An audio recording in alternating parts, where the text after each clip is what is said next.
magnífico. Isaías 43 está escrito assim, versículo 8 a seguir: traz o povo que ainda que tem olhos e é cego, surdo ainda que tem ouvidos. Todas as nações se congreguem e os povos se reúnam. Quem dentre eles pode anunciar isto e fazer-nos ouvir as predições antigas? Apresentem, pois, as suas testemunhas, e por eles se justifiquem, e para que se ouça e se diga que verdade é. Vós sois as minhas testemunhas, diz o Senhor, o meu servo a quem escolhi, para que o saibais e me creais, e entendais que eu sou mesmo, e que antes de mim Deus nenhum se formou, e depois de mim Deus nenhum haverá. Eu sou o Senhor, e fora de mim não há Salvador. Eu anunciei salvação, realizei-a e a fiz ouvir. Deus estranho não houve entre vós, pois vós sois as minhas testemunhas, diz o Senhor. Eu sou Deus. Ainda antes que houvesse dia eu era, e ninguém há que possa livrar alguém das minhas mãos, porque operando eu, quem me impedirá? Aleluia. Capítulo 44 do mesmo livro, versículo 28 e a sequência do texto: que digo de Ciro, ele é o meu pastor e cumprirá tudo o que me apraz. Que digo também de Jerusalém, será edificada, e do templo será fundado. Assim diz o Senhor ao seu ungido, a Ciro, a quem tomo pela mão direita para bater as nações ante a sua face, e de cingir os lombos dos reis, para abrir diante dele as portas que nunca mais se fecharão. Glória a Deus. Coloque a Bíblia no banco, na cadeira, pegue na mão do irmão que está do seu lado, atravesse o corredor aí, atravesse a faixa de Gaza, aperte a mão do irmão que está do seu lado com carinho até ele falar aleluia. Pentecostal que não faz barulho está com defeito de fabricação. Essa é a noite. Feche os seus olhos e vamos orar. Pai, eu te glorifico uma vez mais, te exalto porque o Senhor é único. Te glorifico porque não há concorrência para o Senhor. Nós estamos aqui hoje, ó Pai, nesta festa, para entronizar o seu Espírito em nossas vidas. Viemos aqui porque carecemos de um toque divino, de algo sobre-humano, sobrenatural. Como pregador da sua palavra, que ministra todos os dias a sua palavra, eu lhe faço um pedido que costumeiramente tenho feito. Primeiro, ao redor do templo da Assembleia de Deus do Bom Retiro, num raio de 5 quilômetros quadrados, onde houver um demônio alojado, eu dou a esses demônios 5 segundos para desaparecerem deste lugar, porque se não sumirem, serão queimados pelo poder da sua glória, que vai incendiar este lugar. O segundo pedido, Senhor, é um pedido de atrevimento espiritual. Se ainda tenho crédito no céu contigo como pregoeiro da sua palavra, abre a porta do céu sobre esta igreja agora e manda uma comitiva angelical para estar conosco aqui. Eu gostaria que o Senhor enviasse pelo menos 8 serafins nesta noite. A palavra serafim significa aquele que arde em fogo. Portanto, eu quero 8 anjos de fogo aqui neste lugar. Quero 2 nessa tribuna, um à minha esquerda, outro à minha direita. Quero 2 à entrada da igreja para guardar a entrada e a saída dos santos, e 4 anjos de fogo no meio desta igreja, que eles comecem a esparramar brasas de fogo tirada do seu altar, e onde houver um crente batizado com o Espírito Santo, renova ele agora.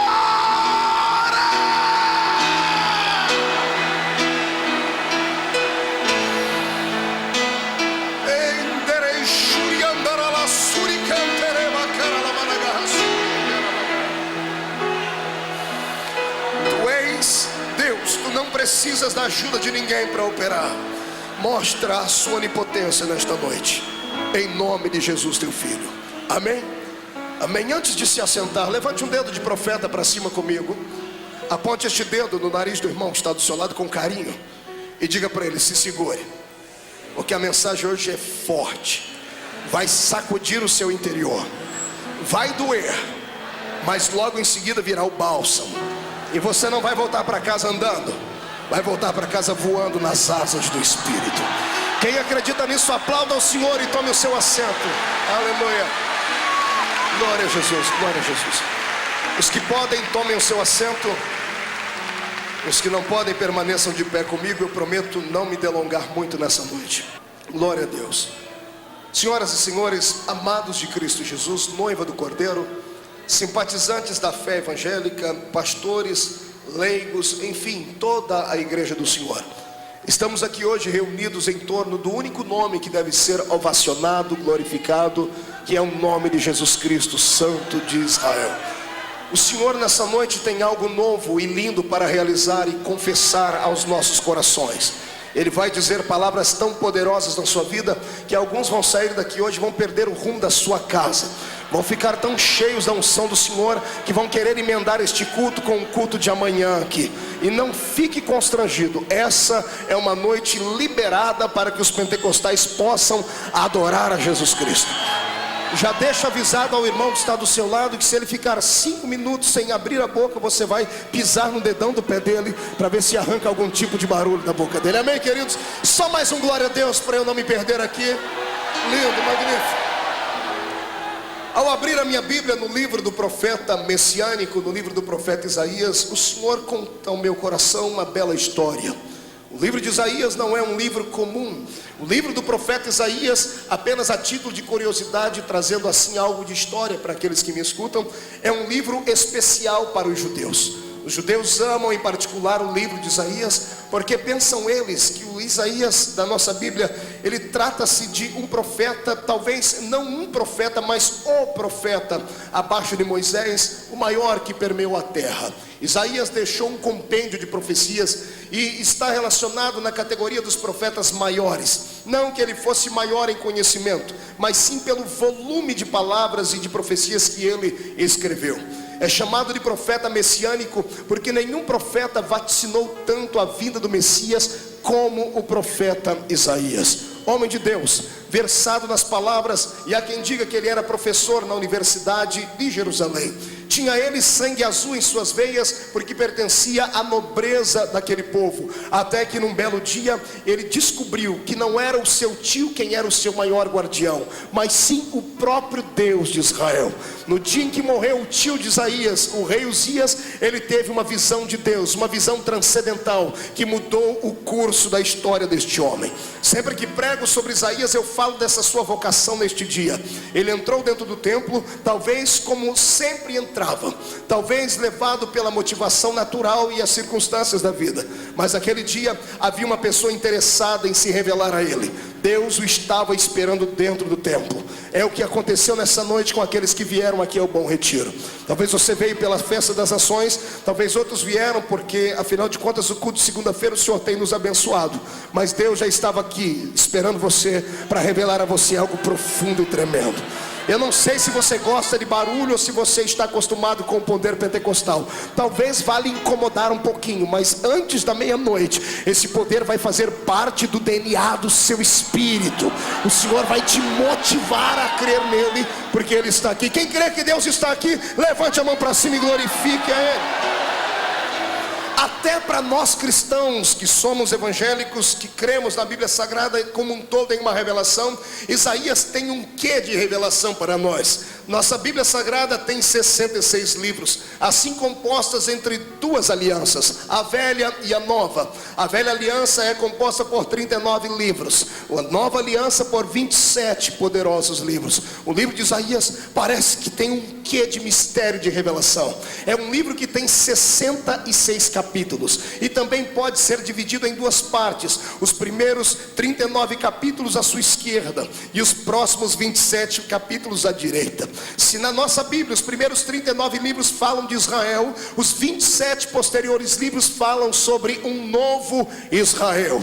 Quando eu leio Isaías e divido o seu livro assim, as primeiras 39 palavras entre os seus capítulos, ou seja, os seus primeiros 39 capítulos, Isaías profetiza para a nação judaica, mas os próximos 27 capítulos que concluem o seu livro, Isaías fala de um novo tempo, de um tempo que adviria sobre a terra e traria paz, traria permanência, porque porque o Senhor encontraria o seu povo disposto a adorá-lo. É um livro profético. Quando eu falo nesta noite sobre o novo Israel que aqui citei, eu estou falando de um novo povo, de uma nova etapa nesta grande humanidade que o Senhor levantou, confiou a eles uma grande missão e uma grande história. Hoje você não pode ser chamado de paulista aqui dentro, nem de baiano, nem de mineiro, nem sei qual é a sua raça. Nesta noite o Senhor te olha do céu para a terra e vê você como seu novo Israel, como aqueles que receberam Cristo Jesus, porque os judeus rejeitaram. Se tem uma coisa que eu amo na história dos judeus, é somente isso. Por eles terem rejeitado Jesus, nós recebemos Jesus agora pela fé.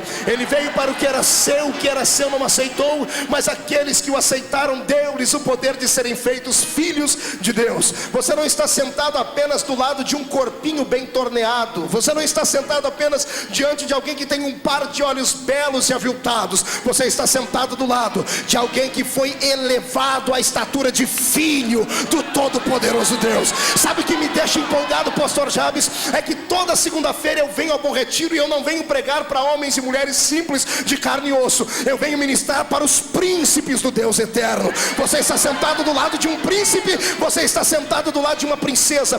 Príncipe e princesa que se prezam não ficam de cabeça baixa e não ficam me olhando com esse olho seco parecendo olho de coruja.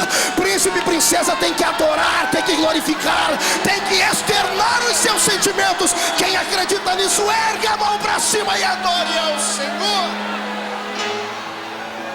Aleluia. Ufa, depois que dei um pouquinho de história, deixa-me lhe dar um pouquinho de revelação. Isaías, quando profetizou o seu livro, ele estava num nível de intimidade com Deus tão grande. Isso aqui dá uma outra mensagem. Eu vou aqui pincelar algumas coisas. Isaías era profeta. Diga para o seu irmão, profeta. Não, faça biquinho para falar para ele. Diga, profeta. Pergunta para ele, sabe o que é isso? Pergunta para o outro do outro lado, quer ser isso? Diga para ele, aperte o cinto então. Isaías era profeta. O profeta era aquele cidadão que Deus escolhia. Não sei se pelo temperamento, não sei se pela santidade, não sei se pela necessidade, mas Deus encontrava nestes seres humanos de carne e osso, que pareciam ser naturais, algo que os fazia ser sobre-humanos. Deus olhava para esses homens e confiava a eles os seus segredos. Havia pelo menos 3 grandes pessoas que eram ungidas no Velho Testamento: reis, sacerdotes e profetas. Quando eu olho para o sacerdote e o profeta, que eram homens espirituais, eu tenho neles algo poderoso de Deus para lhe falar. O sacerdote era ungido por Deus para ouvir as lamúrias do povo e contar para Deus. O sacerdote era essa a sua função. Ele ouvia o povo e intercedia a Deus. O profeta fazia diferente. Ele ouvia o pensamento de Deus e relatava aos homens o que Deus pensava. Sempre houve e talvez sempre haverá uma grande divergência entre sacerdote e profeta. O sacerdote tem a função de levantar o altar. Aí vem o profeta, aponta o dedo e diz assim: esse altar está desmantelado, tem que levantar ele.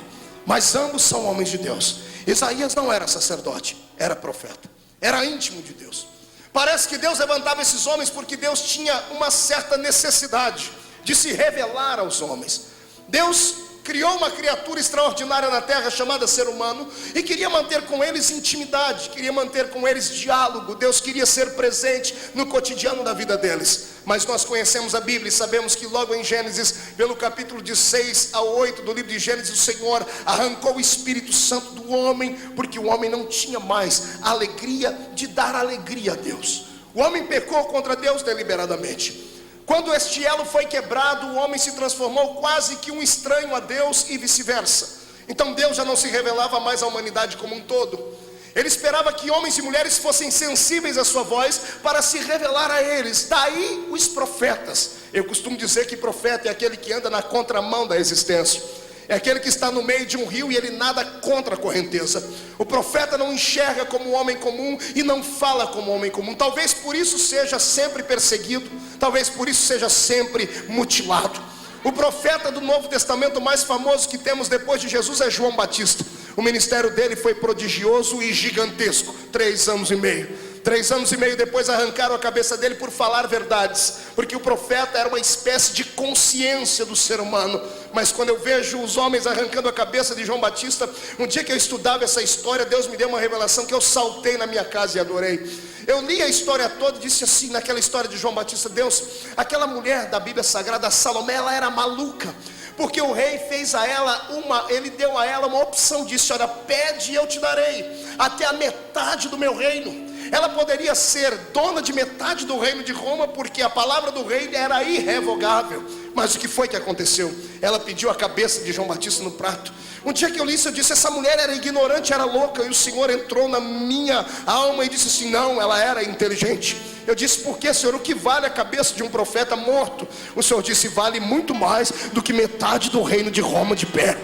O Senhor ama profetas. É por isso que nessa noite o Senhor vai te levantar como profeta. E se prepare para apanhar, se prepare para sofrer, se prepare para ver pessoas lhe perseguir, porque a unção que virá sobre ti será uma unção misturada, uma unção de João Batista com Elias. E esta cidade, este país terá que se curvar, e nós vamos poder gritar: ainda há profeta em Israel. Quem pode adorar a Jesus, que adore agora. Então vamos para este texto. Quando Isaías escreveu esta parte da Bíblia, ele não estava, aos olhos dos homens, com a sua mente no lugar. Pensavam que ele estava esquizofrênico, pensavam que ele estava sofrendo de algum mal de sua mente, porque ele escreveu este livro, ou melhor, estes capítulos, num período em que ele andava nu pela terra. Durante 3 anos e meio, Isaías se dispôs as suas roupas e andou pelado pela terra, para mostrar aquilo que Deus pensava acerca do povo, porque Israel estava como que de vergonha diante de Deus. Quando Isaías faz isso, os homens pensam que ele estava louco. Ele perdeu amigos, perdeu influência, mas ele ganhou a intimidade com aquele que fez os céus e a terra. Entre os valores da vida, eu vou lhe dizer uma coisa: entre ser amigo de um homem e ser amigo de Deus, eu prefiro ser amigo de Deus, porque Deus não trai, Deus é honesto, e o Senhor nunca será hipócrita conosco. Por isso eu lhe convido nessa noite a ser amigo de Deus. Se você pegar na mão de Deus hoje e voltar para sua casa, quando chegar na calçada da sua casa, os demônios que mandam lá vão estar com as malas arrumadas, esperando você dar a ordem para eles saírem daquele lugar, porque quem é amigo de Deus tem poder nesta terra. Isaías era amigo de Deus. Neste período, eu quero aqui lhe convidar agora para que você abra o seu coração, porque haverá um momento de melancolia nesta mensagem. Isaías está agora emprestando seu ouvido a Deus. Eu não sei se foi pela manhã, não sei se foi pela tarde. Eu sei que quando Deus queria falar com ele, Deus gritava no ouvido dele, ou chamava ele de maneira suave, mas ele chamava atenção. Eu imagino aqui no capítulo 43, Deus dizendo: Isaías, pois não, Senhor? Filho, eu preciso desabafar. Desabafe, Senhor. Eu quero que você coloque aí no papel o que eu penso do meu povo. Pode falar, Senhor, já estou escrevendo. Eu tenho um povo que, embora tenha olhos, é cego. Tem um povo que, embora tenha ouvidos, mas é surdo. O meu povo não entendeu nada de nada acerca do meu desejo para com eles. Senhor, conte um pouquinho mais. O que o Senhor está querendo dizer com isso? Isaías: o meu povo é ignorante acerca da unção, acerca da amizade, da intimidade que nós podemos ter. Isaías, eles não entenderam nada. Eles pensam que eu sou um déspota, maluco, insano. Pensam que eu sou truculento, pensam que eu sou um tirano, um ditador. E eu não sou isso. Eu sou pai, eu cuido deles. Eu não coloco um jugo mais pesado do que eles podem carregar. E tudo o que eu disse para eles fazerem não era para me mostrar diante das nações, era apenas para salvaguardar a índole, a moral e a santidade do meu povo. Isaías, o meu povo não entendeu. Quando eu disse para eles: não haverá no meio de vós pessoas que possam sair daqui de Israel e irem buscar mulheres estrangeiras para se casar. Eu não quero que o meu povo se misture com os ímpios, com as nações pagãs. Não era que eu queria criar uma raça ariana, puritana, não era isso. Eu queria, Isaías, usar este pretexto para que as outras nações viessem e desejassem ser como Israel seria, e viessem aqui, se casassem na minha terra. Isaías, eu deixei avisado: o estrangeiro não vão mandar embora, é para receber bem, mas eu não quero que o meu povo seja estrangeiro em terra dos outros. Eu quero que os outros desejem ser como eles, e não eles desejarem ser como os outros. Mas eles não entenderam. Isaías, quando eu disse para eles, eu não quero que vocês comam qualquer tipo de carne, eles pensaram que eu queria mexer na gastronomia deles, e não era isso. Isaías, eu não sou mestre cuca, Isaías, eu não quero ser um cozinheiro. Quando eu disse para eles, não era para comer qualquer tipo de carne, era para guardar o corpo do meu povo, era para eles não sentirem doenças, era para não terem cânceres, para não terem úlceras, para não terem o seu sangue em estado de envenenamento. Isaías, eu sou um Deus que cuida do meu povo até nos mínimos detalhes, mas eles não me entenderam.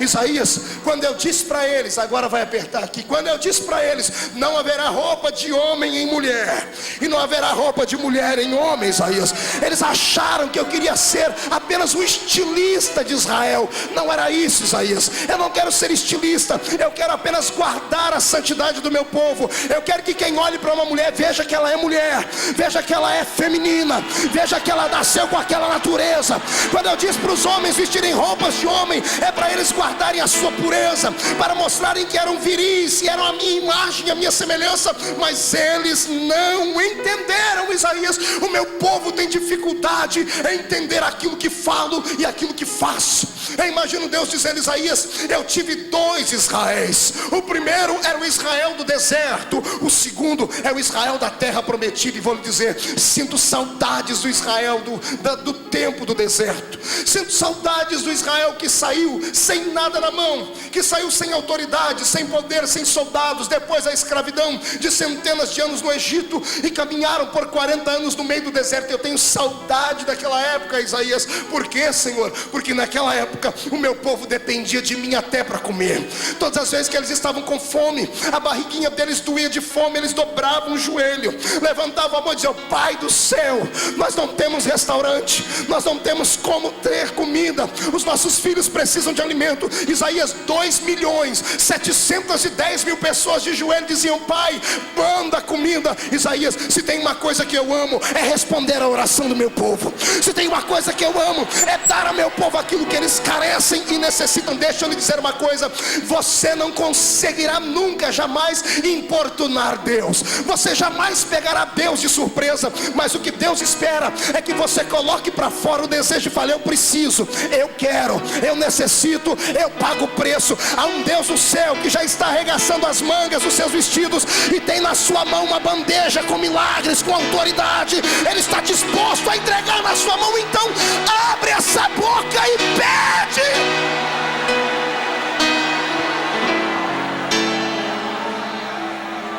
Pede.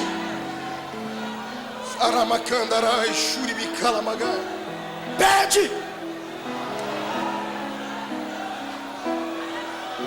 Isaías, quando eles pediam, manda carne, Pai, manda comida, eu pegava os meus anjos no céu que trabalham na padaria celeste, eles pegavam o maná feitinho na hora e mandavam maná na mesa do meu povo. Quando eles enjoavam do cardápio e pediam, Pai, nós queríamos outro tipo de comida, eu fazia chover carne na mesa deles.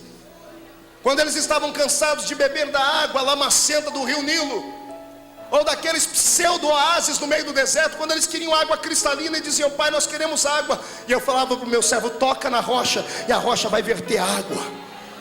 Isaías, quando eles estavam caminhando durante o dia e o sol estava esturricando a pele, quando eles começavam a se abanar, diziam, papai, a temperatura está quente, eu levava a minha nuvem em cima deles e mudava o clima. Eles andavam no meio do deserto como se estivesse dentro de um carro com o ar-condicionado ligado, porque eu cuido do meu povo. Quando estavam durante a noite morrendo de frio, porque no deserto é assim, ou é 8 ou é 80, ou é frio demais ou é calor demais. À noite, quando eles estavam para se congelar, eles começavam a gemer de frio, eu acendia a minha tocha em cima da nuvem e eles ficavam guardados debaixo do calor. Isaías, onde foi que eu falhei?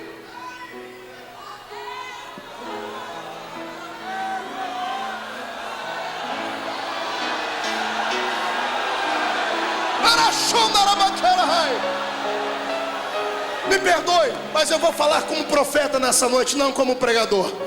Pregador do evangelho, ele anuncia boas novas. Profeta denuncia o pecado. Então, se você não gosta de barulho, dava tempo de ir para casa, agora não dá mais para mim. Então escute aí, ouça. Quando eu olho para este livro aqui, eu vejo que ele é atual, é atualizado. Porque o mesmo povo que caminhou pelo deserto e que agora estava traindo a confiança de Deus, continua fazendo a mesma coisa. Pastor, não, aqui não, pastor, eu estou de pé faz 2 horas. E daí? Eu estou vendo você de corpo presente. Como roupa de crente você está perfeito. Eu olho para você hoje, tem crente que está tão santinho que só falta uma auréola em cima da cabeça dele. Olha do seu lado e você vai ver que parece um santinho barroco do seu lado. É verdade, cuidado para não encostar nas costas dele, porque tem uma asinha aí do lado, aí atrás. Mas quando sai daqui, só Jesus sabe o que apronta aí para fora. A minha geração é uma geração hipócrita. É uma geração que quer cultos que venham massagear o ego deles. Não querem cultos onde o pecado seja exposto e a palavra pregada debaixo de uma autoridade divina. A minha geração quer pulos e gritos. A minha geração quer festa, quer shows. A minha geração quer que os seus desejos que são ocultos da alma sejam liberados. Querem ouvir pregadores que venham falar aquilo que eles querem ouvir. A minha geração está acostumada a ouvir mensagens que dão certo e não mensagens que falem sobre aquilo que é certo. Quando eu olho para este povo, eu sinto que Deus continua dizendo a mesma coisa. Filho, o meu povo continua tendo os olhos e são cegos, continuam tendo ouvidos e não conseguem ouvir a minha voz. Por isso Deus te trouxe aqui nesta noite. Assim como esta festa de nações é profética, profética será aquilo que Deus vai começar a fazer na sua nação evangélica. Eu profetizo uma mudança dentro das igrejas evangélicas daqui até o Natal. Eu profetizo que o meu Senhor vai fazer uma limpeza na sua igreja, vai começar a tratar as coisas que estão ocultas. Não sei se você ainda acredita nesse tipo de mensagem, mas escute, vista a carapuça e ainda dê glória a Deus. É tempo de avivamento, é tempo de resgate de verdades, é tempo de reconstrução, é tempo de vida. Deus está observando a sua igreja.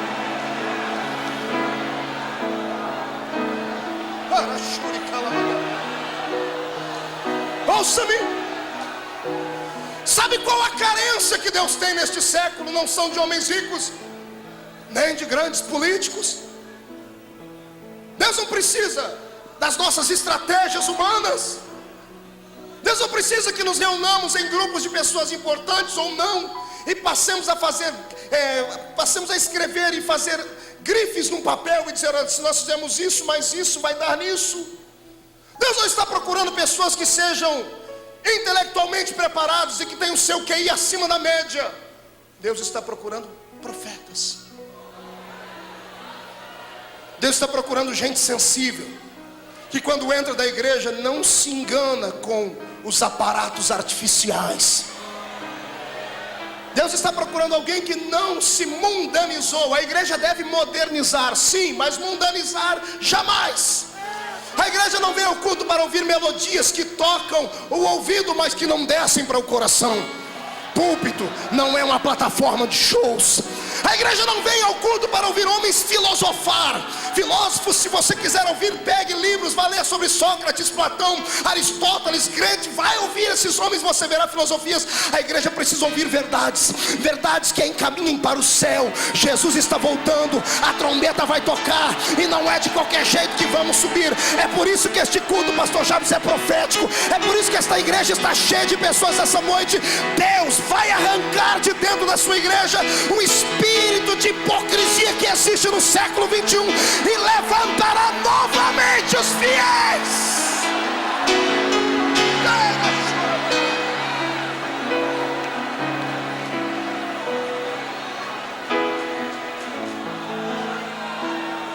Se prepare, porque profeta não é compreendido. Quando aceitam um profeta é por causa do medo que tem dele. Mas ninguém quer ser amigo de profeta, só é amigo de profeta por conveniência. Eu não sei o que vai acontecer com a sua vida hoje, mas o meu Jesus está queimando no meu coração, dizendo que Ele vai mudar vidas aqui. Vai dar um giro de 180 graus em algumas pessoas aqui. Quando você chegar em casa e olhar no espelho, você não vai se conhecer mais. E não se assuste quando a partir de amanhã o seu coração começar a sangrar de dor em ver a igreja caminhando por um abismo e sem ter como levantá-la. Pessoas não vão começar mais a dormir tranquilamente à noite, porque vão voltar a ouvir o gemido do Espírito Santo, e vamos entrar num grupo de guerreiros. Satanás vai ter que se mudar do Brasil, os demônios vão ter que soltar esta nação. Eu profetizo em nome de Jesus Cristo a falência dos terreiros de macumba deste estado, a falência dos terreiros de macumba deste país. Eu profetizo em nome de Jesus Cristo que a partir de hoje nenhum crente andará de cabeça baixa, não vai se sentir humilhado quando chamarem você de crente. Deixa eu lhe dizer, quando te chamarem de crente, não sei como é que eles vão dizer, se num sentido pejorativo ou para te humilhar, mas quando essa palavra entrar no seu ouvido, não tenha vergonha, encha o peito, murcha a barriga, diga: sou crente do reteté de Jesus, não tenho vergonha, eu adoro, eu salto, eu pulo, eu grito, eu falo verdades porque não sou da terra.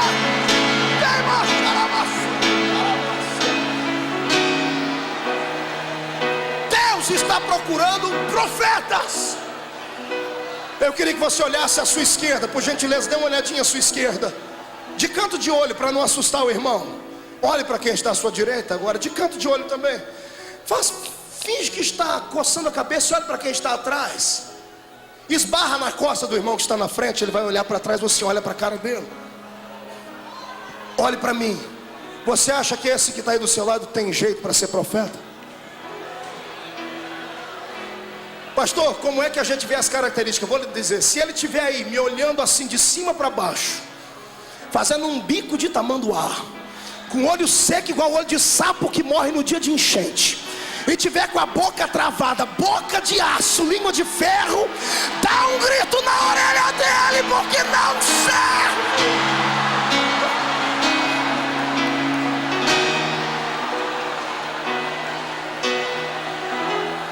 Agora, se você encostou no irmão e ele virou uma chama viva de Deus, se prepare, porque você vai ouvir falar muito dele ainda. Diga para o seu irmão: você vai ouvir falar muito de mim ainda. Diga para ele: você vai ouvir falar muito de mim ainda. Sai da frente, Satanás, estamos em guerra.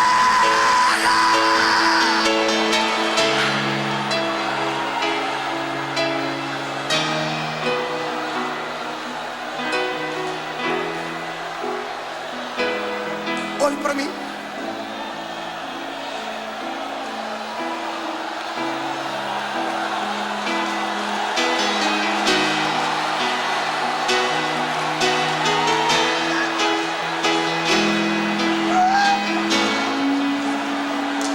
Não me critique, adore a Deus. Deixa o Senhor te tomar por uns minutos. Levante as duas mãos para cima, Jesus. Onde houver um pentecostal de verdade, pega ele.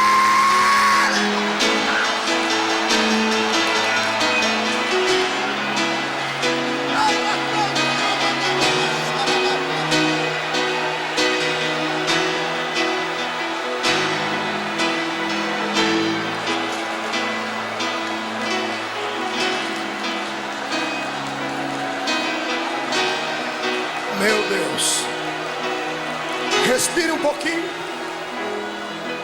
e olhe para cá. Isaías não era profeta dos cananeus, não era profeta dos heteus, dos girgazeus, dos heveus. Isaías era profeta dos hebreus. Ser um hebreu não era ser um qualquer da terra.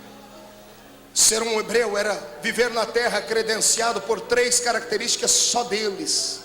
Primeiro, ser um hebreu significava ser eleito. Diga: eleito. Não, busca a voz lá no diafragma. De novo, 1, 2, 3. Eleito. Eleito. Isso. Tivemos uma eleição.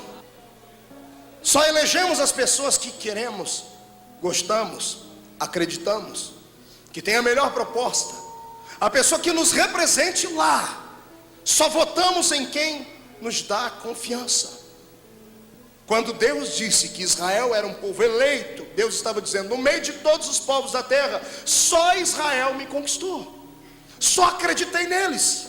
Só eles poderiam representar os meus pensamentos na terra. Está entendendo isso? Prepara para dar um grito de glória a Deus agora, porque você é um novo Israel de Deus.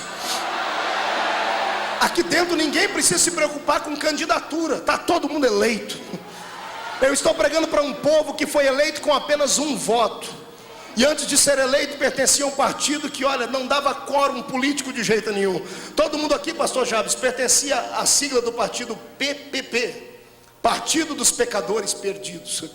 Você estava desgraçado, nem a sua mãe acreditava em você.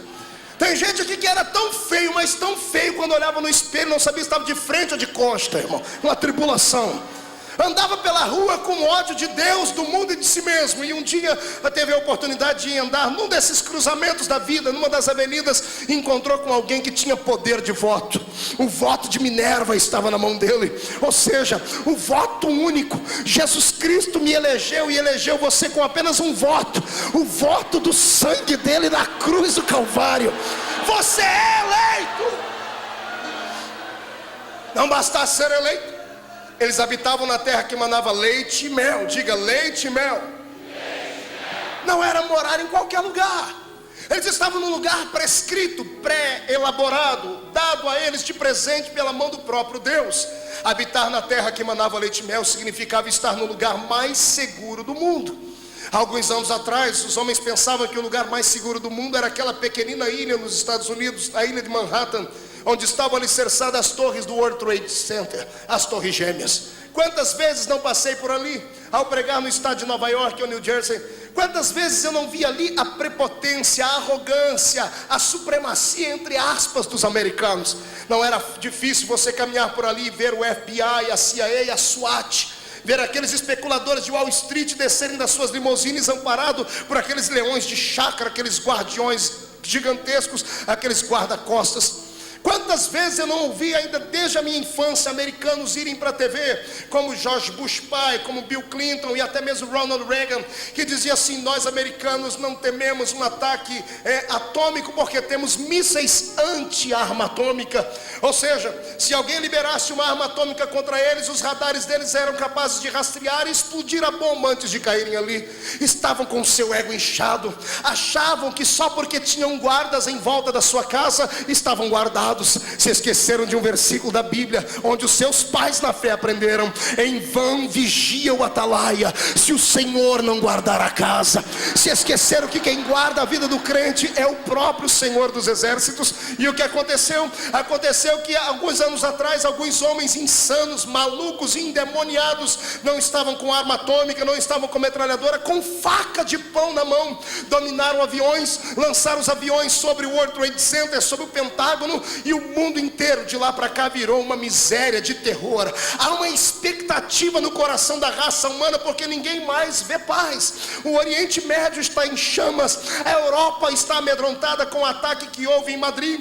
Nós vemos aí todos os dias nas páginas dos jornais, os principais deles, que a guerra é iminente. Não há mais paz, não há tranquilidade, ninguém mais tem tranquilidade nesse mundo. Quando eu lia isso um dia desses, e um dos grandes repórteres da Folha de São Paulo escrevendo sobre isso, dizendo que já não há mais paz e nem segurança, e não há mais ninguém que tenha calma e paciência, eu comecei a dar gargalhadas, porque eu disse: esse escritor não conhece o povo que eu conheço. Eu conheço um povo que não teme ataque aéreo, não teme a ira de Bin Laden, não teme os mísseis atômicos do Oriente Médio. Eu pertenço a um tipo de povo que é guardado por dentro e é guardado por fora. Eu pertenço a um povo que habita a terra que mana leite e mel. E a terra que manda leite e mel tem nome. Eu sei que um crente vai gritar: já sei, pastor, a minha é a Assembleia de Deus. E eu vou dizer: é claro que não é a Assembleia de Deus. O lugar que manda leite e mel, este lugar abençoado, não se chama Assembleia de Deus, nem Batista, nem Igreja Universal, nem Metodista, nem Presbiteriana, nem Igreja Jesus Cristo foi ali e já volta. Não, esse lugar tem nome. A terra que manda leite e mel se chama o centro da vontade de Deus. Quem está no centro da vontade de Deus está guardado. Quem está no centro da vontade de Deus, se levantarem contra ele 11.000 demônios, 1.000 demônios cairão ao seu lado, 10.000 à sua direita, e eles não serão atingidos. Ei, cantarava, suriandarabagai. Isaías Isaías era profeta do povo eleito, era profeta do povo que habitava numa terra que manava leite e mel, e também era profeta do povo que tinha a maior de todas as credenciais. Enche o peito aí para dar um glória a Deus comigo. Maior do que ser eleito, maior do que habitar na terra que manava leite e mel. Israel tinha uma coisa que era só deles. Nenhuma nação era como eles. Todas as nações tinham deuses com D minúsculo, inúmeros. Israel tinha apenas um Deus, um Deus com D maiúsculo. Um Deus que, quando estava conversando com Isaías, disse assim: eu aviso o meu povo que ainda antes que houvesse dia eu era. Ninguém há que possa livrar alguém das minhas mãos, porque operando eu, quem me impedirá? Dá para nascer um macho na terra, um demônio no inferno, ou um anjo no céu, para peitar o meu Deus e não sair fulminado. Dá para nascer alguém que tenha coragem de debochar de Deus e não receber no seu corpo a punição por essas coisas, porque eu não sirvo a um Deus de meia pataca, eu sirvo a um Deus que é pura essência de glória e magnitude. Ô pastor, pega leve, porque me disseram que o meu Deus é amor, me disseram que o meu Deus é paz. Sim, mas se esqueceram de dizer que o seu Deus também é juiz, que Ele é justo. O meu Deus não pactua com infidelidade. Não é porque na sua igreja te aceitam do jeito que você veio. Eu sei que esta é a premissa da mensagem: venha como está. Aí nós temos que complementar: venha como está, mas não pode ficar como veio. Tem que mudar de vida, tem que nascer de novo, tem que deixar o velho homem morrendo e sepultado. Se você é crente, você ainda conhece os ensinamentos que recebemos dos nossos pais. Um dia desses, em oração, a minha alma se agoniou tanto. Eu disse: Deus, os nossos pais da fé, se ouvissem hoje o que acontece com a igreja, eles virariam dentro do túmulo deles, porque não há mais pudor e não há mais santidade, mas ainda há um povo que não se curvou. Eu tenho certeza que parte deste povo está aqui dentro, e aquele que não era vai passar a ser a partir de hoje, porque você nasceu para glorificar a Deus. Para que é que você acha que Jesus te deu esse belo corpo que tu tens? Apenas para viver como se fosse um modelo fotográfico dentro da igreja? Deixa-me lhe dizer aqui uma pregação antiga, mas verdadeira: igreja não é uma passarela de desfile de modas. Igreja não nasceu para ser um templo onde descasados vêm para encontrar a sua cara metade. O meu Jesus não é um santo casamenteiro. Eu quero dizer que a igreja é uma reunião de santos, de salvos, eleitos, que vão para o céu, que querem adorar, que querem glorificar. Quem acredita nisso, tire o pé do chão para adorar.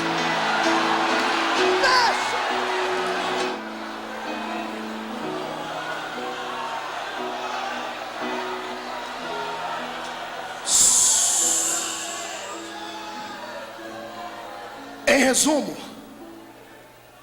Deus estava dizendo: Isaías, eu escolhi Israel não para andar pendurado na minha cintura como se fosse o meu chaveirinho particular. Eu escolhi Israel para que fossem um exemplo para as outras nações. Eu queria que quando uma mulher cananeia, eu queria que quando um Eteu, um Eveu, um Girgazeu ou qualquer eu da vida passasse perto de um judeu, que seja de longe, olhasse para o judeu e visse diferença e dissesse: eu quero ser igual a ele. Deus queria que as mulheres das religiões pagãs, ao olhassem uma judia se vestir, se portar e cantar e adorar o seu Deus, fosse como eles. E sabe onde foi que Israel pecou? Aqui. Israel não conseguiu mudar o mundo, mas o mundo conseguiu mudar Israel. Se você entendeu a mensagem, pode começar a dar glória a Deus. A igreja não pode ser mudada pelo mundo. O mundo é quem tem que ser impactado com a vida da igreja. Quando eu falo roupa de homem, roupa de mulher, eu não estou falando de calças, não estou falando de mini blusas ou coisa assim. Estou falando daquilo que tira o pudor, daquilo que tira o brilho da presença, da imagem de Deus na vida do ser humano. Quando eu falo dessas coisas, eu não falo apenas de uma santidade aparente. Eu falo de algo que começa lá dentro e se exterioriza. Eu falo de algo que só Deus pode dar. Está na hora de você deixar de viver essa vida esquisita, abaixo da média, como um crente que parece uma galinha de Angola, que toda vez que dobra o joelho diz: eu estou fraco, estou fraco, estou fraco. Toda vez que eu recebo 1 milhão de e-mails todos os dias e mando: pastor, me ajuda em oração, porque a carne é fraca. Eu já tenho um e-mail decorado que de resposta eu mando um e-mail para dizer assim: e por acaso pecado é vitamina para fortalecer a carne? Porque a carne é fraca e todo mundo peca. Quando peca é para fortalecer. Está na hora da igreja voltar a usar uma palavrinha pequenina. Me desculpe a falta de decoro, mas vou dizer assim mesmo: a igreja precisa novamente de um brilho no rosto, tomar vergonha na cara e voltar a ser uma igreja que transforma, uma igreja de vida. A pessoa que está do seu lado, ela tem que exalar unção, ela tem que transpirar poder, ela tem que viver uma vida acima da média. Ela pode andar com os pés na terra, mas a mente tem que estar colada no céu. Os olhos têm que visualizar o eterno Deus.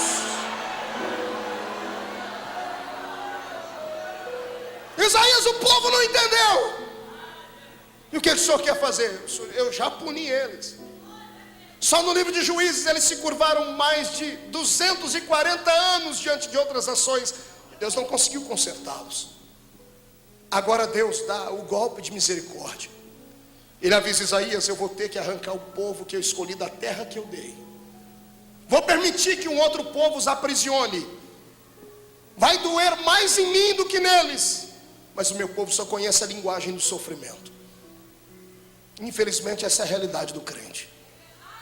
Sabe qual é o melhor culto da igreja? É os cultos de campanha.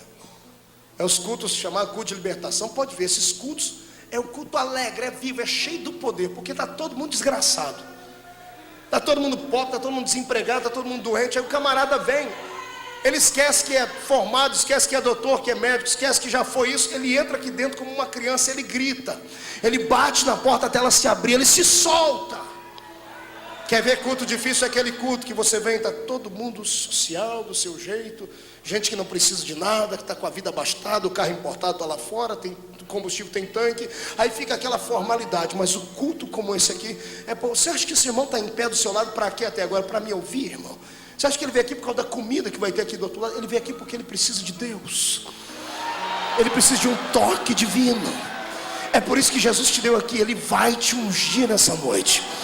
Ele vai colocar dentro de você uma unção tão forte que os demônios, se tiverem inteligência, vão sair do seu caminho. E eu profetizo que labaredas de fogo serão exaladas das suas mãos, dos seus lábios. Quem acredita nisso, faça barulho nesse lugar. Deixa eu acelerar para concluir.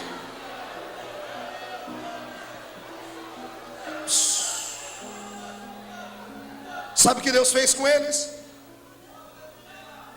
Deus permitiu que os inimigos os levassem embora. Veio o rei de Babilônia, queimou os portões de Jerusalém, destruiu as muralhas, profanou o templo, levou embora o povo para dentro de Babilônia.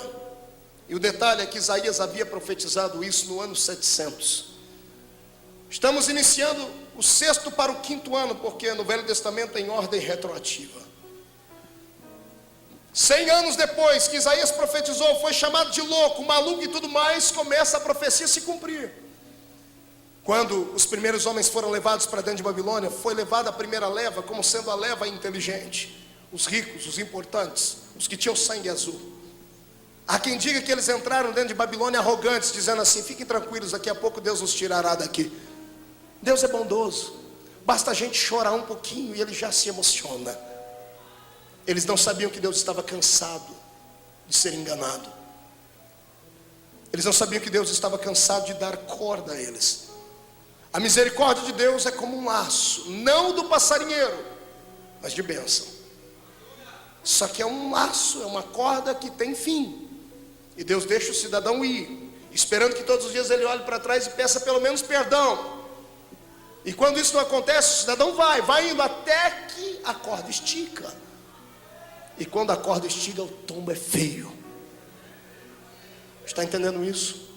Se você entende a palavra profética, Deus está dizendo que está na hora de você mudar de vida. Pare de brincar com Deus. Pare de brincar de ser crente. Para de brincar de ir em culto. Para de brincar de transformar a igreja num centro social.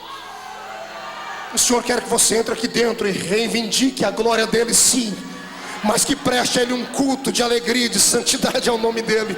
O Espírito do Senhor está aqui neste lugar, sim, da presença dele.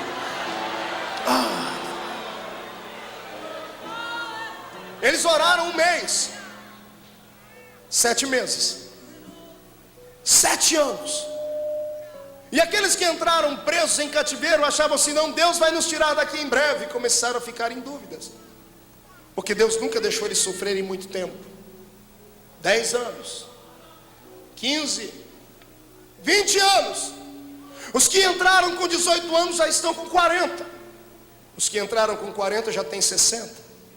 Os que foram presos aos 60 anos já estão mortos. 30 anos orando e Deus está em silêncio. Como pregador eu digo a você, irmão, eu não sei o que é pior: se quando Deus nos açoita ou se quando Ele se cala. O silêncio de Deus parece que dói mais do que o chicote dele. Porque se está doendo é sinal que você ainda está vivo. E a minha Bíblia diz que Ele açoita quem Ele ama.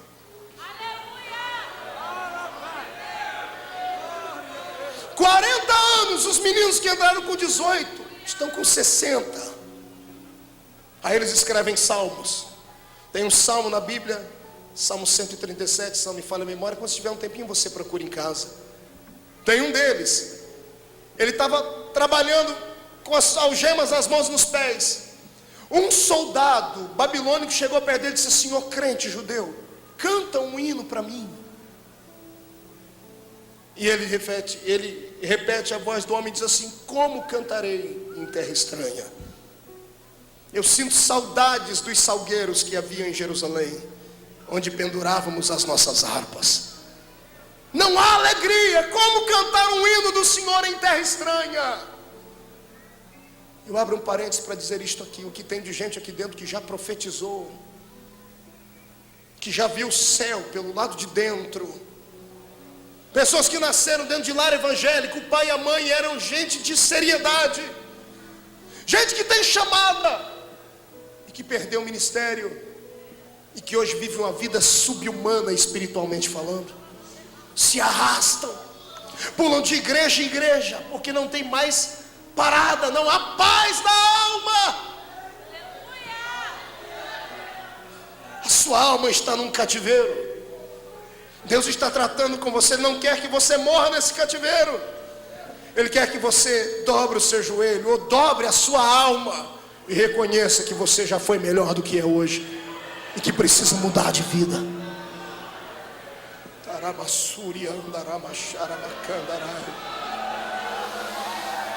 Eu sinto a presença de Deus aqui. Eu vejo Deus hoje.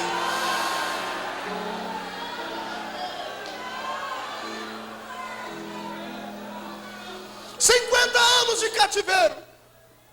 Os filhos dos cativos nasceram lá. Eles nunca viram Deus, nunca viram milagres. Mas os pais lá com a algema na mão diziam: filhinho, não façam como nós fizemos. Nós pecamos contra Deus. E os filhos que nasceram em cativeiro conheciam um Deus de lendas. Mas era tanta verdade que saía da boca do pai deles que eles acreditaram e começaram a orar também. 60 anos depois, 65 anos orando, e parece que o céu está de bronze. Não é que Deus não ouvia, Ele ouvia, mas não podia se pronunciar. Deus precisava curar o câncer. Toda doença forte tem que ser tratada com choque. Toda doença, como pecado, tem que ser tratada com veracidade. Não se pode passar um pano quente. Não se pode dar um tapinha e dizer: pode ir embora, não tem problema, o que você vai fazer amanhã. Não. Doença tem que ser tratada na altura da sua gravidade. O silêncio de Deus durante 70 anos curou o povo. 70 anos depois não tinha mais ninguém arrogante. Quando eles terminavam o trabalho escravo, eles dobravam o joelho, todo mundo, e oravam chorando: Deus, perdoa o pecado dos nossos pais. E aquela oração foi subindo, o choro de uma nação inteira chorando 70 anos, não era mais uma gota, já era um rio de lágrimas. Estava diante do altar de Deus, e Deus olhou e disse: era isso que eu queria. Eu queria Israel assim, quebrado, esmiuçado. Às vezes Deus nos quebra inteiro, irmãos. Às vezes Deus permite a gente perder tudo. Às vezes o Senhor permite que as adversidades venham sobre a gente, sobre os filhos da gente, sobre os negócios, só para isso. Não é que Ele é masoquista, não é isso. É que a única maneira que Ele encontrou de ver você de pé diante dEle foi assim. E é um tratamento de choque. Eu profetizo que este câncer será extirpado hoje, em nome de Jesus Cristo. Saúde virá sobre a sua vida e sobre a sua casa. Se você crê em visões, creia na visão que este profeta está tendo. Eu estou vendo casas que estavam caiadas, destruídas, sendo erguidas e levantadas novamente.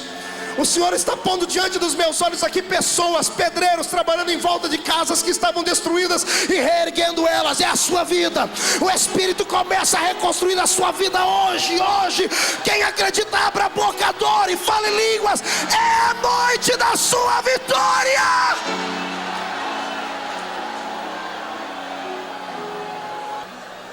Estamos acabando.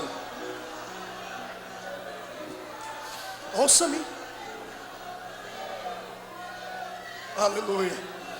Às vezes eu prefiro esse tipo de barulho do que o outro. Esse aí de gemido, escute aí, ó. Choro. Esse não tem como imitar. É hoje, Jesus. É hoje. É hoje. Os demônios vão se mudar da rua da sua casa. Fique tranquilo. É hoje. É hoje que você que entrou aqui caído, angustiado, vai sair daqui marchando como um soldado. Eu profetizo em nome de Jesus Cristo, a sua vida está separada entre dois tempos. Há um divisor de águas antes e depois dessa mensagem. Se prepare, porque o tempo de cantar chegou.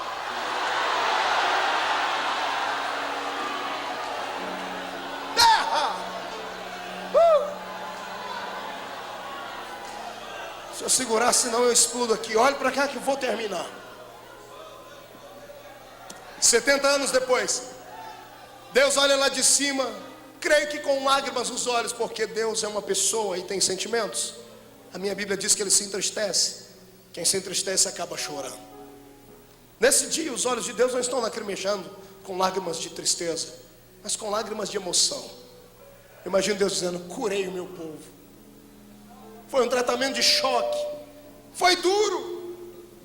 Foi duro ver o filho deitado em uma cama doente. Foi duro ver o filho receber tratamento pesado. Mas agora valeu a recompensa. O filho está de pé, curado. Deus olha para eles assim: Israel, eu ainda sou o Senhor. Fora de mim não há Salvador. E vou dizer mais. Lembrem-se do que eu disse a Isaías: quando eu opero, ninguém me impede. Levante a mão direita, pegue o ombro do seu irmão com carinho. Agora chacoalhe ele até ele ficar irritado. Chacoalhe ele, diga para ele: você crê nisso? Diga: operando Deus, quem me impedirá? Grita no ouvido do seu irmão: é noite de vitória. Então salta desse lugar para adorar. Fica de pé comigo.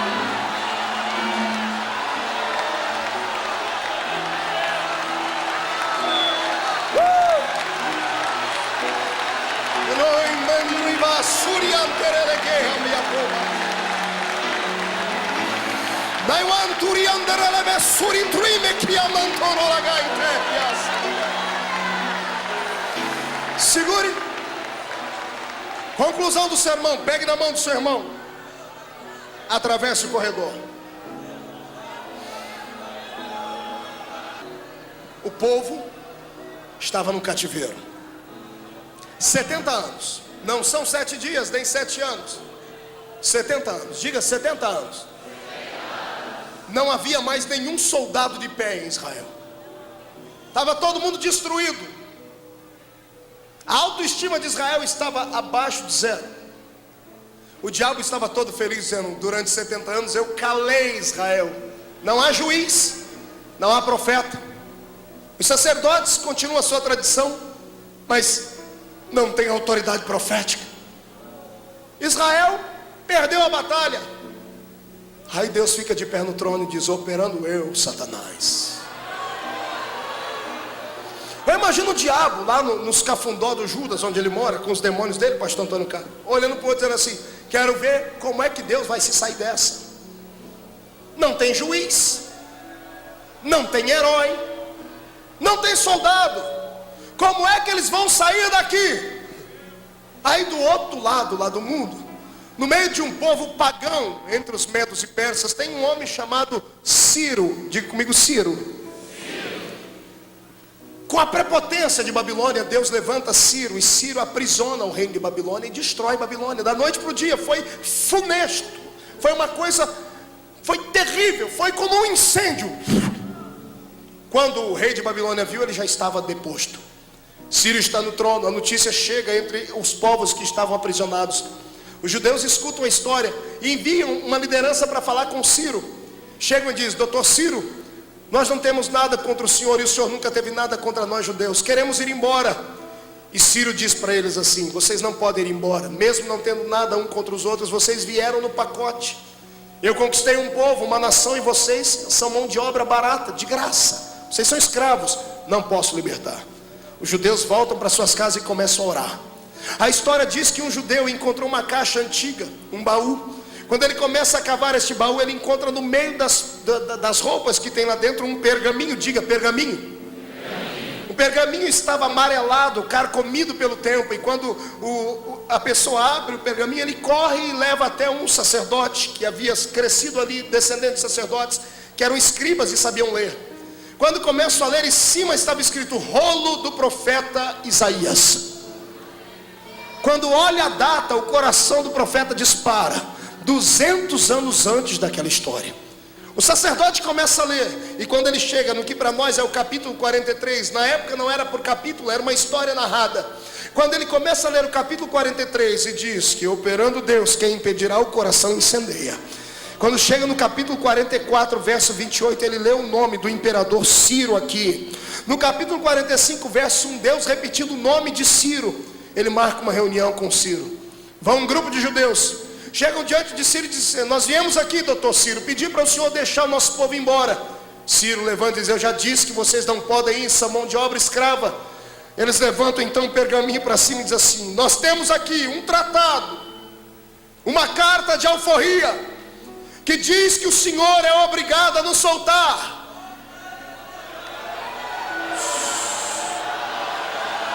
Todo mundo para no palácio, Ciro fica desconcertado. Dizem que quando Ciro ouviu isso, ele diz: deixa-me ler. E o sacerdote leva o Isaías 45 para ele, 44. Quando ele começa a ler aqui no livro o nome dele, que digo de Ciro: ele é o meu pastor e fará tudo o que eu mandar. O coração do imperador acelera. Ele vai para o capítulo 45 e diz: porque eu ungi a Ciro e dei a ele o poder de abater todas as nações, porque diante dele ninguém ficará de pé. Ciro pega o livro, lá no começo tem a data. Detalhe, o livro foi escrito 200 anos antes dele nascer. Ai, Jesus. 200 anos antes da mãe dele nascer. 120 anos antes da avó dele nascer. O Deus dos judeus já conhecia ele pelo nome.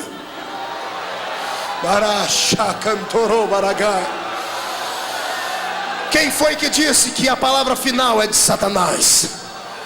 Quem foi que disse que Satanás pode continuar tripudiando em cima da sua vida? Porque ele não sabe que este cativeiro que você está, quem abriu foi o Senhor para te colocar lá dentro e te dar uma lição. Mas o tempo do cativeiro terminou. Quem vai te arrancar com mão forte deste lugar é o próprio Deus.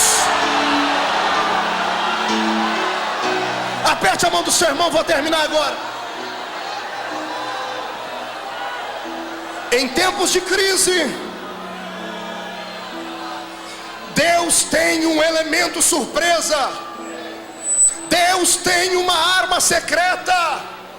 Deus tem uma carta na sua manga. Satanás não tem como surpreender Deus, porque Deus é onisciente. dificuldade do homem é essa: nós temos mais fé para crer no diabo do que para crer em Deus. Sabe por que você está oprimido, deprimido, comprimido e destruído? Porque você pensa como o diabo. O diabo só fala do seu passado. Você olha para o passado, o diabo só fala das coisas que você fez. Isso te destrói. Sabe por que o diabo nunca vai ganhar de Deus? Porque Deus sempre está um passo à frente dele. Deus não olha para o passado, Ele olha para o futuro. Deus olha para o futuro.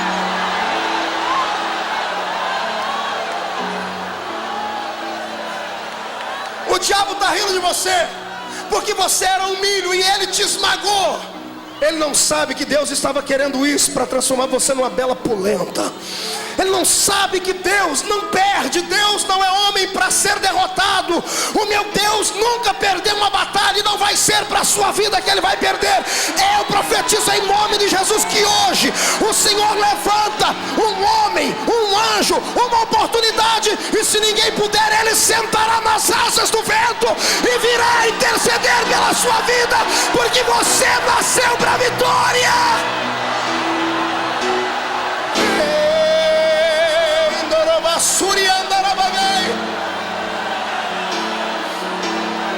Agora deixa eu dizer uma coisa para encerrar isso aqui, ponto final. Pastor Jabes e pastores a minha retaguarda, o diabo é sujo. A vida do diabo é tentar contra a vida desses homens. Você sabe disso. A única coisa que o diabo se esquece é que o número de demônios que ele tem é limitado. E ele não tem muitos demônios à disposição dele. Quando caíram do céu, caiu a terça parte. Para cada demônio que te oprime, existe 2 anjos para te livrar.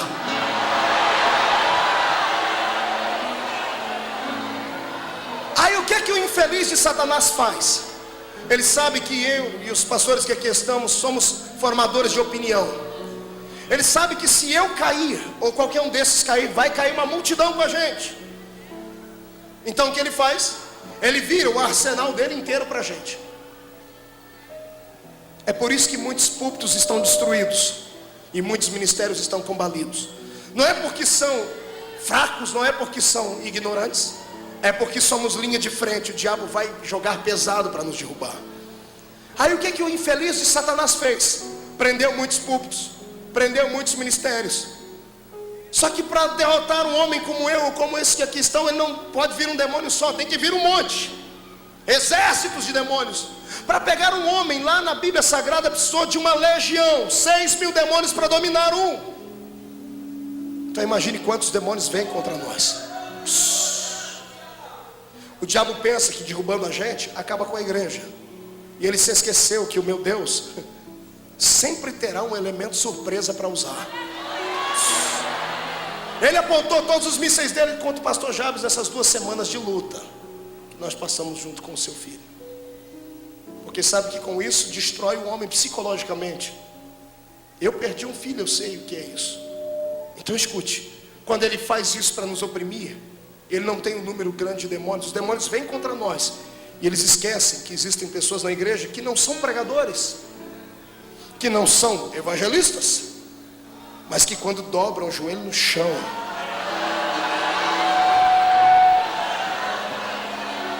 murcha a barriga e estufa o peito. Eu não estou pregando para homens e mulheres comuns essa noite. Eu estou pregando para aqueles que são o elemento surpresa de Deus. Se a igreja brasileira anda dentro de um cativeiro, o tempo de sair desse cativeiro chegou. E se o diabo pensava que Deus ia usar um grande pastor, um grande evangelista, uma grande cantora para tirar, ele perdeu a paciência e vai perder a história.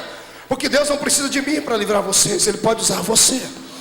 Nessa noite Deus vai pegar um menor aqui entre nós, aquele que está no último lugar da fila. Deus vai virar a fila. Aquele que estava lá atrás virar para frente. E eu profetizo que uma unção de consagração para ministério desce sobre este lugar agora. Se prepare para receber uma chamada de Deus que vai impactar a sua geração. Comece a adorar. Solte a mão do seu irmão. Eu quero saber quantos querem receber uma unção dobrada para ser esse elemento surpresa de Deus. Dê um passo à frente. Dê um passo à frente. Estamos terminando. Sua barriguinha está roncando. Já vamos comer coisas gostosas aqui do lado. Venha, venha rápido. Vai chover. Feche o guarda-chuva.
Pegue no braço do seu irmão.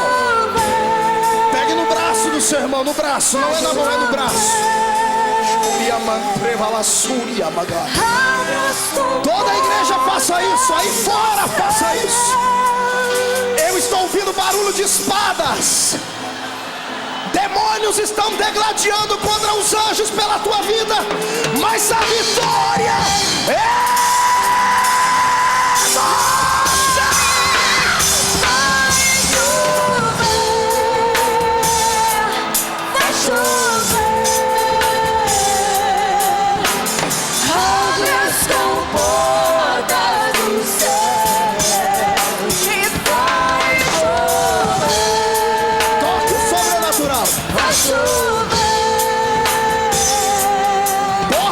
se abrindo, grilhões estão sendo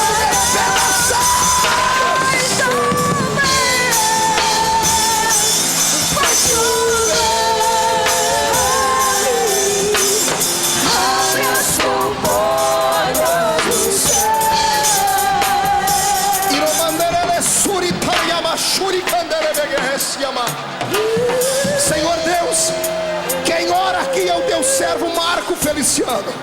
Se há verdade na palavra que eu aqui preguei, se o Senhor pode levantar homens e mulheres da qualidade dos profetas do Velho e do Novo Testamento, onde houver um candidato à função de profeta, onde houver um homem e uma mulher que sentem náuseas ao ver a sua igreja escambar para o lado do mal, onde houver alguém que deseja ver a renascença espiritual do seu povo, onde houver alguém que deseje dons espirituais, derrama sobre eles agora uma força tão grande que arranque eles do chão agora, agora, agora, agora, agora, agora, já!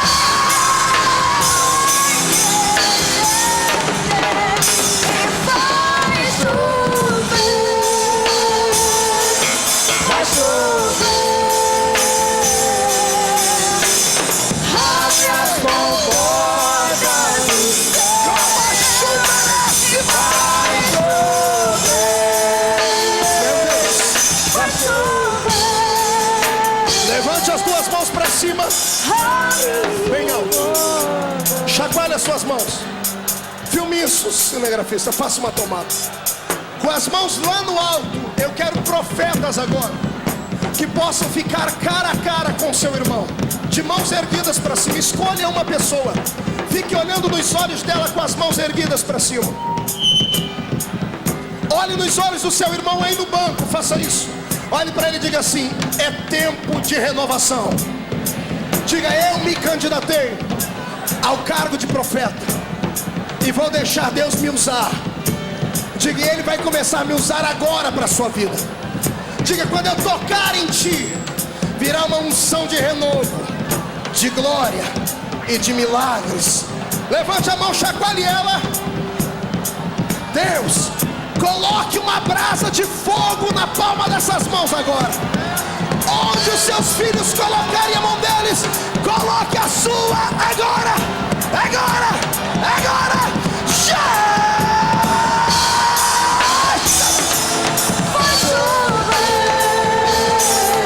Impõe as mãos, ore por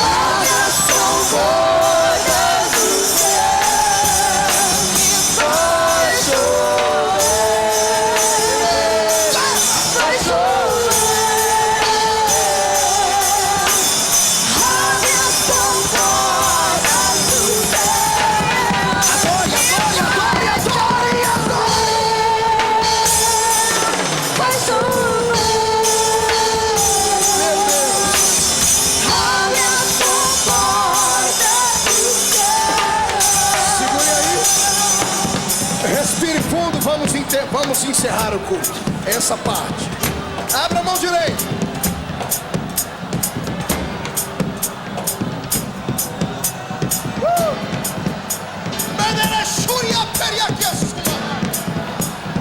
Diga em nome de Jesus: todos os demônios que oprimiram a minha vida e têm roubado a santidade da igreja, que tem levado embora a unção e a glória, eu ordeno, em nome de Jesus, para a palma da minha mão agora.